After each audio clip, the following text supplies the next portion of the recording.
নিজের জীবনকে যদি সুন্দরভাবে উপভোগ করতে চান অথবা নিজের জীবনকে যদি প্রকৃতির মধ্যে খুঁজে পেতে চান, তাহলে নিজেকে প্রকৃতির মধ্যে বিলিয়ে দেন অথবা প্রকৃতির মধ্যে হারিয়ে যান। এই কথাটা কেন বললাম? আমি এখন আছি আমার এলাকারই একটা ফসলি জমিতে। তো এই জমির মধ্যে আমি দাঁড়িয়ে আছি এবং উপভোগ করতেছি। আমার আশপাশে অনেক কৃষি আছে, পাখি আছে, একটা বিল আছে, তার মধ্যে কিছু মানুষ কাজ করতেছে। তো জিনিসটা দেখে বিকালটাকে আমি পুরোপুরি উপভোগ করতেছি। আমি হয়তো এখন ঘরে থাকতাম, কিন্তু ঘরে থাকলে এই প্রকৃতিটাকে আমি উপভোগ করতে পারতাম না।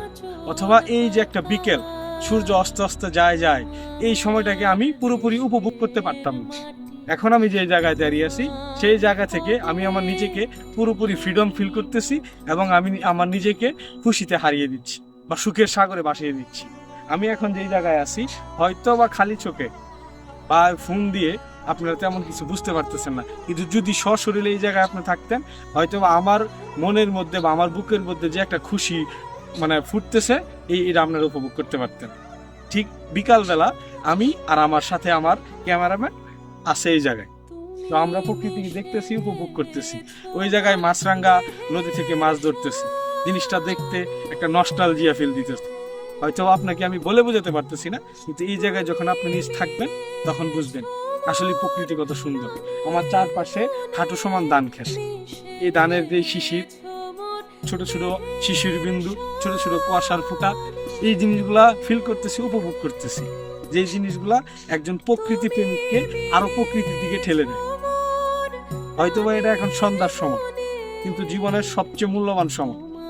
আমাদের এই সকাল উঠে, আমাদেরও জীবন সকাল থাকে, আমাদের জীবন বৃদ্ধকালে যায় যখন তখন সন্ধ্যা থাকে। এখন সেম, আমার পিছন দিয়ে কিছু পাখি উড়ে যাচ্ছে। জীবনে এই বিষয়টা, ছোট্ট ছোট্ট বিষয়গুলো আপনার খুব বেশি খেয়াল রাখতে হবে যে আপনার খুশি কোথায়। আপনার খুশি কেউ খুঁজে দেবে না, আপনাকে আপনার খুশি খুঁজে নিতে হবে।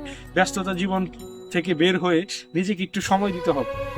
ইট পাথরের দেয়াল থেকে বের হয়ে একটা খোলা মাঠে এসে নিজেকে একটু সময় দিতে হবে।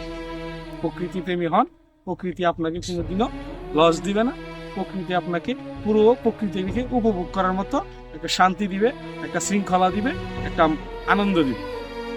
যে আনন্দ হয়তো আপনি চার দেয়ালের ভিতর থেকে লক্ষ লক্ষ অর্থ দিয়েও এই আনন্দটা খুঁজে পাবেন। নিজেকে সময় দিতে শেখান।